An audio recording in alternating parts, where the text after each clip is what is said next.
Bienvenidos. Welcome to a new video. My name is Ricardo and this is Ricardo's Forgotten Books. And today we're going to talk about my most intimidating books on my TBR.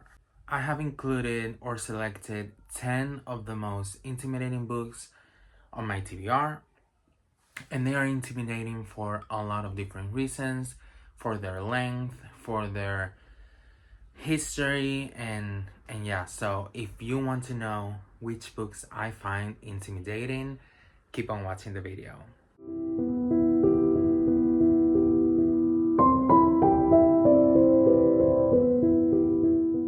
We're going to start with some classics. The first one that I want to talk about is 100 Years of Solitude. This book, I started reading this book back in 2020 or 2021, but I just came of a book that was over 1,000 pages, and I don't particularly enjoy reading books that are that long. I've said it a couple of times, but I am a reader of short standalone books. If a book is too big or too long, I get a little bit intimidated. I have enjoyed and loved books over 1,000 pages, book over 800 pages. So it's not necessarily the length. My worry, I guess we could say, is getting bored while reading the book, feeling like I'm not following the story enough, or that I'm missing bits and pieces because I'm not paying enough attention. So yeah, it's definitely intimidating. It's also a book that is a family saga, which is something that I'm not used to reading, and also it can get a little bit confusing, trying to pay attention to all the different characters and the time jumps and all that kind of thing. If you have read the book, you probably know what I'm talking about. And again, I started reading the book and I got, I would say, quite a good chunk of the book read, but I had to stop because like my brain just was giving up. Basically, I was not remembering the relationship between characters. I was not remembering which character was which, and yeah, so I would love to eventually read this book, but I know it's going to take me a while. But I love Latin American classic literature, and I think this book is one of the pillars of Latin American literature in general. So how could I not read this book? You know, it's one of those books that I think is a must read if you like reading classics. It's definitely a book that I'm going to read at some point. I just don't know when. Next we go with another classic, and this one hits close to home because it's El Quijote, Don Quixote de la Mancha. This is the classic of classics. This is like the most sold book in history after, religious books. It's a book that has inspired a lot of the current plots in Spanish literature and universal literature. And I think that's what intimidates me, honestly, the weight of this book in the literature world. This book is really important not only for literature but also for the history of my country. And I feel like I'm doing a disservice to myself and my channel talking about classics and not having read the most important classic in the history of my country. But it intimidates me so much, like it just does. It's a book that would not necessarily be my cup of tea. It's a comedy, or it was written as a comedy. The main character is an old knight who's traveling to find honor and justice for his beloved. And that I usually enjoy when there's an element or twist of fantasy involved. And this book is just, a classic. What intimidates me about this book is not being able to I don't know. I guess like I second guess myself and I'm like, what if I don't have the reading baggage to read this book, understand the book, and enjoy it? That's my main reason why I have not picked it up yet. I think I've said it before. This is a book that every Spanish kid in history has read at least one chapter of the book, because usually, like growing up in middle school, like as soon as you turn 6 or 7, they start putting or including pieces of this book in the student book to study. So in school, you are bound to read parts of this book. And the parts that I read were very enjoyable, but they were in a surface level of, you know, either kids or teenage students understanding the importance of the book and just reading enough to know what the book is about, the main characters, and the plot of the book, and again the importance for the history of Spanish literature.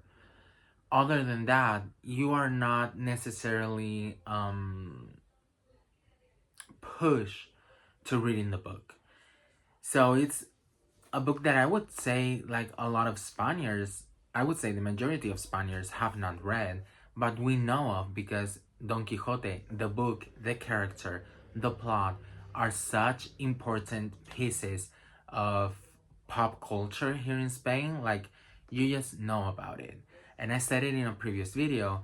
Don Quixote and El Cid Campeador, those are two literature characters that everybody in Spain knows because of the importance of their respective books.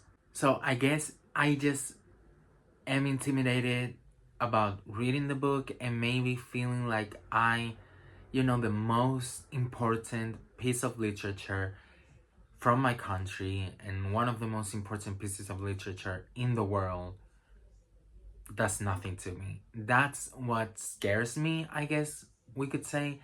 So yeah, it's definitely a book that I'm intimidated by. I have to say, last year I bought a special edition that is focused on like studying the book, in the sense that all the filler or the chapters that are not important have been removed, kind of like the shortened version of The Count of Monte Cristo. Same thing with El Quijote. So I own a book that is not really that long. I think it's 500 pages or so, which the real Quixote is way longer.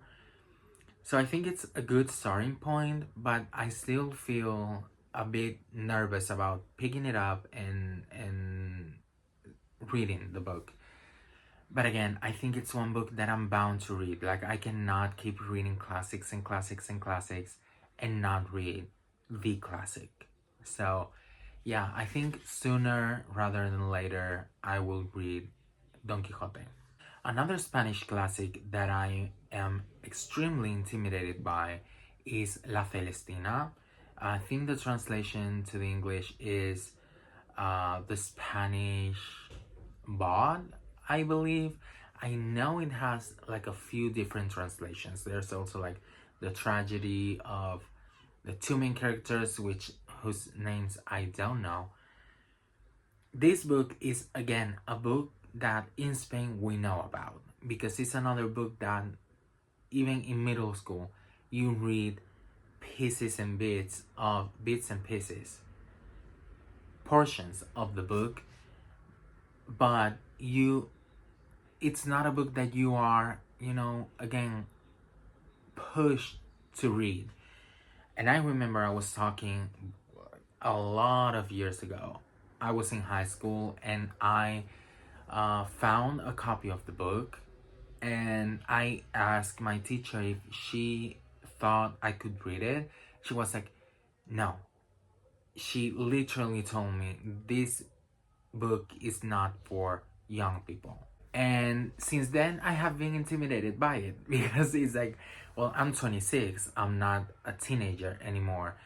But again, it's that sense or feeling of not having the reading baggage to digest a book like this, because it's a thick book, and not only thick, but it deals with a lot of tropes that we see in Spanish literature. And I'm talking about Spanish literature because it's the one that I'm most familiar with, but I guess in the entire world, tropes like the bard, the matchmaker, tropes like tragic love, and all of those things, it is intimidating. So I don't know if I'm old enough, uh, per my teacher's opinion, to read the book, or if I should wait a little bit longer and have more of a reading baggage. I mean, I have read a lot of classics, so when I think about it, I'm like, okay, I have reading baggage. Like, I have read a lot of books, I have read a lot of Spanish classics. I should be okay, but at the same time, I'm like, okay, I have read a lot of Spanish classics, but I have not read Don Quixote. I have not read La Celestina. I have not read. I last year I read the poem of My Cid, a huge Spanish classic. So it's like, am I missing still some richness or knowledge when it comes to Spanish classics? So that gets me a bit wary about reading the book.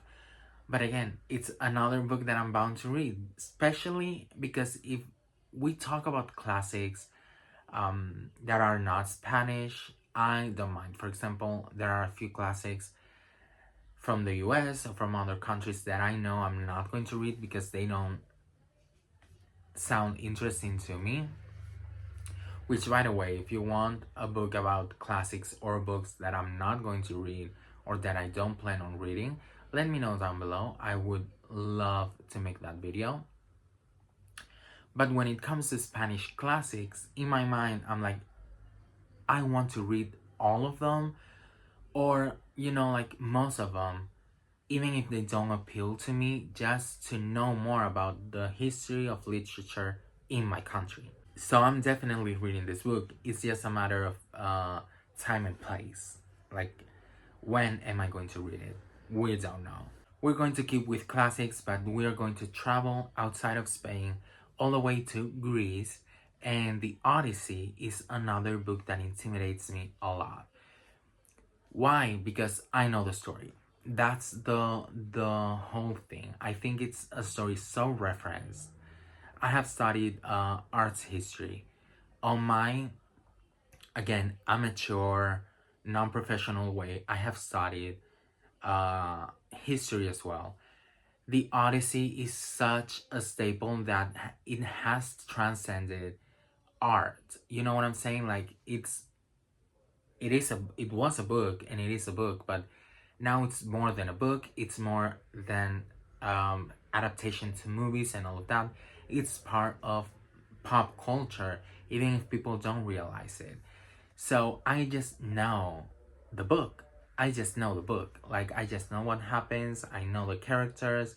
And yeah, maybe there are things that I don't know, because you can only learn if you read the book. But the main plot, how it ends, the important things that happen, I know about. So I'm like, what if I start reading the book and I just feel bored? Because I know what's going to happen, so I'm not paying enough attention. And I don't want, especially with Greece, that is a country that I love so much, I don't want to have that negative opinion about a classic, especially not negative, but kind of like meh, like boring opinion about it. I have to say the intimidation has lowered in the last couple of years, because I read a collection of stories. I cannot remember the name of the author in English, but it's Sophocles, I guess we could say in English, of stories that we all know and have become part of, again, culture, general culture. And I loved them, even though I knew exactly what was going to happen in every one of those stories. So it made me realize, well, maybe knowing what is going to happen doesn't take away from the enjoyment of the book, but it's still like it's the Odyssey, you know, it's like a literature classic, like a it that is what it's considered classic literature. What if I don't enjoy it? You know, I feel like the intimidation of the books comes from that I don't want to hate these books. I don't want these books to be like books that I don't recommend, or that I'm like I did not enjoy them, or that I have bad words towards them, because they are such important pieces of literature for the most part. So that's where it comes from. It in a couple of cases it's like I said, the length and all of that, but for the most part it's my fear of not enjoying the book. Another one just like that, Les Mis by Victor Hugo. Uh, same thing. Such an important piece of literature, such an important piece of literature for the neighboring country, France. What if I don't enjoy it? And this is probably the one with the highest chance of me not enjoying it, because I know it deals with war and the revolution and all of that, and it's not one of my interests. I'm not, I think I've said it before, but the wars that I enjoy reading about are before uh, pyrotechnic was invented, and like guns and all of that. If you're shooting things out of a tube, like with how you say pólvora, anyway, yeah, like bullets and all of that, it's usually not something I enjoy reading, and it's something that usually tends to become tedious and boring to me. And I have started reading the book, but the copy that I have, the edition that I own, is in old English, like this very posh, sophisticated English that is, I would say, British. So I have to reread sentences to understand them, and I have to use the dictionary, because English is not my first language, and the English that I know is very like Americanized English, and also very like current English. So I can read old English and and understand it, but I'm going to have a harder time and a more difficult experience. So I think it comes down to maybe picking up an edition in Spanish, or picking an edition in English that is in a more current way of writing and speaking.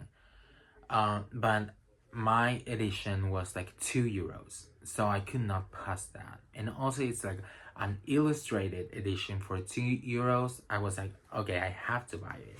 It's intimidating me, and at the same time, I'm scared of not enjoying the book. But at the same time, it's not a book that draws my attention or calls my name. You know, I'm like always, I think about it and I'm like, do I really want to read that? So if I read Les Mis, it's more out of culture, like I want to read this piece of literature that is so important, more than I want to read it because I know I'm going to enjoy it. Which maybe I read it and I absolutely love it. I don't know. But I think judging it before reading the book, I don't think it's going to be one of my favorite reads. But again, I think it's an important book to know about. The next book is a Russian classic. It's Crime and Punishment by Dostoevsky, I believe is the writer, if I'm not mistaken. My problem with this book is that I have been told time and time again, do not start Russian literature with this book. That's it. Not only with this book, but with this author. They have recommended me a lot of different Russian authors, But they always tell me Dostoevsky is not the author to start reading Russian literature, and especially Russian classics. Do not try it. And I think this is one of 3 Russian books that I own and one of 2 Russian classics. But it's the only one that it's really like grabbing my attention. It's the only one that I see myself submerging in the book and diving deep into the story and just connecting with the characters and all of that. So I'm like, I want to read the book. And now it's not that I think I'm lacking that reading baggage. I know I'm lacking it because people have told me, people that know classics and people that know Russian literature have straight up told me, do not read that book unless you have read other Russian literature books. Russian classics, sorry. So yeah, I want to read the book. I just know I'm not ready. I know I'm not ready to read this chunk because it's also thick AF. So yeah, definitely I would consider this one to be the most intimidating on my bookshelf. Definitely. The last classic that I want to mention, and it's a classic that I started reading but I stopped, is Wuthering Heights by Emily. It is Emily Bronte, right? Yeah, I think it was by the Emily of the Brontes. I started reading this book and I was loving it. Loving it. But I went through a reading slump and I stopped reading the book. I know this book wasn't the cause of the reading slump because I was really, really enjoying it. But I have heard so many mixed opinions about the book that I'm scared of it. I know I was enjoying what I read, but it was just the first couple of chapters. Like, I didn't pass through enough of the book to be like, oh, this is a great book. It was just, this is a great beginning. I really enjoyed the beginning, and I was really interested in the characters and the way they were being presented. However, I know this is a book of like morally gray characters, a book of characters that most readers don't love, and I have been told many of times that that is the intent of the book, that you're not supposed to love the characters. This is not a love story, even though people seem to confuse that and think that it is a classic love story, but it's not. But my problem is that I don't enjoy books where the characters are unlikable. Let me develop that. I enjoy books with great characters. I enjoy books with characters that are deep and well, that's how I like my characters. And then have different layers, and they sometimes you don't know who the bad guy is. I love that. However, there always has to be that character that I'm like, I like you. I like you. I love you. You are a good person. For me to have that relief character, I guess we could say, because I'm a reader and a person who I just take the emotions really personal, I guess we could say. Not personal, but in a deep way. And when the book is too negative or too cloudy, I guess we could say, and too charged with negative emotions and negative events, I feel that and I'm like depressed. So I need that good person. I need that good character to be like, okay, I can rely on you. And I can read 10 chapters of absolute nightmares. And the 11th chapter is going to be about the good character who's just a ray of sun. And I'm like, okay, I can do this. But from what I've heard, again, I don't know, there aren't characters like that in this book. Everybody's gray. Everybody's like morally gray. So it's like, I feel like it's going to charge me up with, like negative energy. I don't know if that makes sense.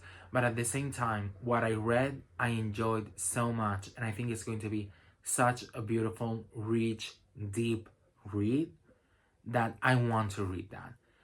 I just have to collect my strength to um, pick the book again. Now I'm in such a happy place in my life that I am intimidated by it. When I started reading the book, I was happy, but I was, at a time where it was like, well, I could enjoy something depressing and something, sad, and that is not positive.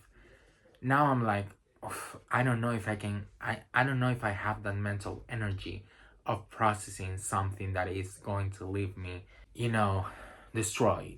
But again, I am definitely going to read this classic, and I think it's definitely going to be sooner rather than later. Another one that maybe could be considered a classic of historical fiction is The Pillars of the Earth by Ken Follett. I started reading this book. I was juggling this read and 100 Years of Solitude after that long historical fiction read of 100 pages. So I think that's where I went wrong. I was combining 100 Years of Solitude that was taking a lot of mental energy, and then I was reading this that was also taking a lot of mental energy because it's historical fiction. Like I've said, I love history, so I want to pay really close attention, and I ended up not DNFing, but putting a stop to both books. And now, again, this book is more than 1,000 pages. So I'm like, I don't see the time where I want to pick it up and continue reading the story. In the book's defense, I will say that I was absolutely loving the story and I was enjoying the setting. I love anything medieval. That is my favorite time period. I would say medieval Europe, Egypt, ancient Egypt, like before anything, like when they were setting Egypt, and feudal Japan are probably three of the most interesting periods of time to me. Also, Latin America before Europeans arrived there is also really interesting to me. So I just want to pay really close attention to it. And right now I'm working, I'm reading short books because reading to me is a way of consuming stories. I know a lot of people use reading as a way to, disconnect from the real world, of a way of finding, comfort, doing something that they love. And reading is very comforting to me, but to me it's just like watching a TV show or watching a movie. I just want to consume stories.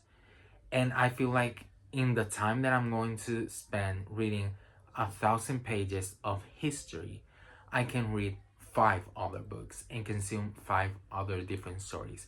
That's why I love short books, and that's why I love standalones, because they don't require as much of a compromise, and you can just, like, I'm done with the book, let's go to a new story with new characters in a new setting.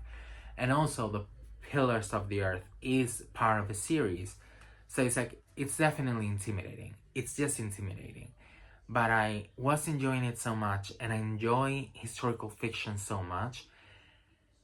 And this is like a classic of historical fiction. I feel like I have to read this book.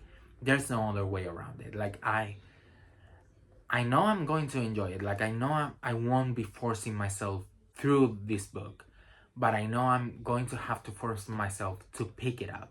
So anyways, I will eventually read this book. I just have to find, again, the time and the place. Next, we have a book that is intimidating solely based on its genre, and it's Red Rising. I am not a sci-fi reader. I have seen this book in some channels and reviews consider fantasy, but I think it's sci-fi. Like, what I know about the book, because I have not read too much into it, and I have not read like the blurb, the synopsis, and all of that, but I think this book is about robots or humanoids, I guess we could say, in this dystopian world. To me, that's sci-fi. And that's what intimidates me about it. Especially because I'm not a reader of, humanoids, robots, dystopian novels. Like, the only dystopian thing that I've read is The Hunger Games, and like, that's about it. So it's definitely intimidating by the themes, or because of the themes of the book. But one of my best friends loves this book. She loves this book and is a best friend that that I trust with her taste, because we share a lot of favorite books in common, shows, movies, music. So it only makes sense that if she loved the book, and I would say I think this is her favorite book, I'm going to also enjoy it, or maybe, or just not hate it. But it's definitely intimidating. It's very intimidating. And again, part of a series.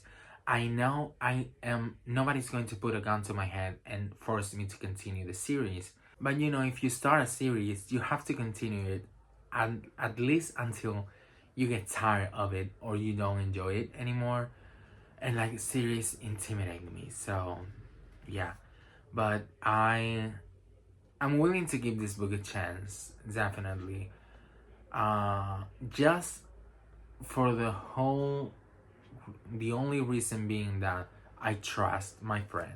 The next one, I guess we could also say it's kind of a classic in fantasy. It's not technically a classic, but it's the name of the wind. Like, hello, every fantasy reader tells you to read this book. I am a little bit of a fantasy fan myself. I am not a huge fantasy reader. I have not read Sanderson. I have not read a lot of fantasy books, but what I like, I read, and I love. Like, I'm more of a fantasy TV shows and movies kind of person than books.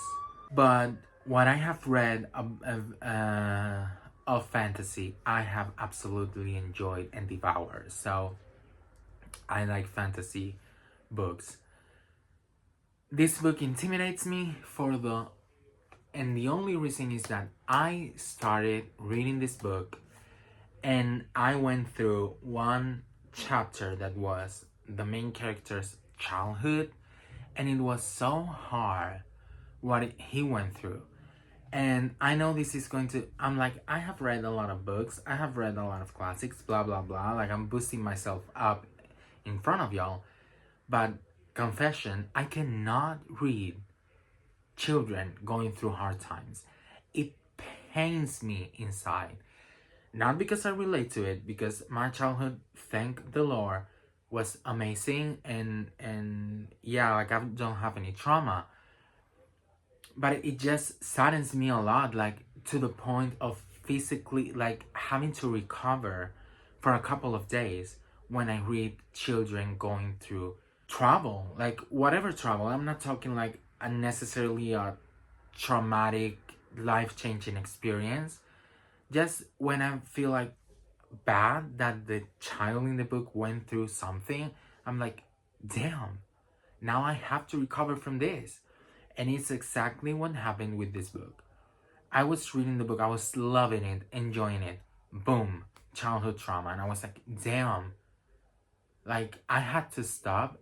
Also because I was in the middle of a trip, a vacation to Malaga with my friends. I was like, I cannot read this now. I am going to be crying the whole week that I'm traveling here if I keep reading about this traumatic childhood. And it just pains me. Like, it physically, like, I feel like sad. It's like if it almost happened to me. I want to throw up, I want to cry. Like, I think it's one of the few things that get me in books when children go through traumatic stuff. I get that says that I'm a normal person with regular feelings and a regular heart, but it just does. I'm sorry. And that is the only reason I have yet to finish this book, because I had to stop there, and I'm scared of picking it up and reading about a traumatic childhood. And it's not necessarily like the traumatic childhood aspect. I can read a book if I know from the get-go that, okay, this book is about this person who is talking about their childhood and they went through hell. I'm like, okay, I mentally prepare myself for that read. But reading a fantasy book like is magic, spells, potions, childhood trauma. I'm like, I wasn't expecting that. How am I supposed to react? How am I supposed to keep reading the book?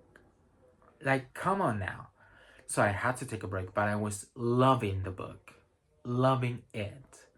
And since I'm not a huge like series reader, I don't care that the third or fourth part has not been published, and it seems like it's not going to be published anytime soon. So I'm like, okay, I have time to read the book. It's not going anywhere. Like, people are still waiting for the next part. So yeah, I'm kind of using that as an excuse to just not read through childhood trauma. But again, I was really loving the story and I was really loving the character, and I was enjoying it. And I was loving it. So I think it's about time for me to pick the book again. Just put my big boy pants on and read through the childhood trauma.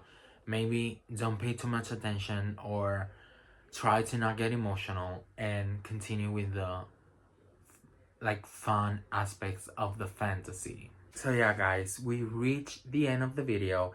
These are some of the most intimidating books in my TBR.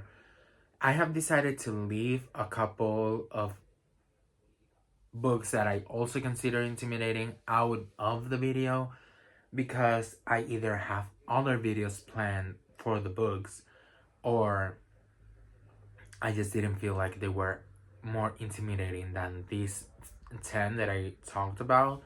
And I don't want to talk about 30 books. You know what I'm saying? I want like either 5 or 10. That's where we stand here. But yeah, if you want a part 2 of the video, let me know. Like I said previously, if you want a video talking about the classics or the books that I don't plan on reading at all in my life, let me know in the comments down below. Just share your opinions down. Tell me if you've read these books, if you recommend them, if you think I should avoid them and not read them. Give me all your opinions. I'm always happy to hear from you. And that's it. Thank you for watching the video, and we'll see you. We'll see each other. We see each other. We see each other. We good. Bye.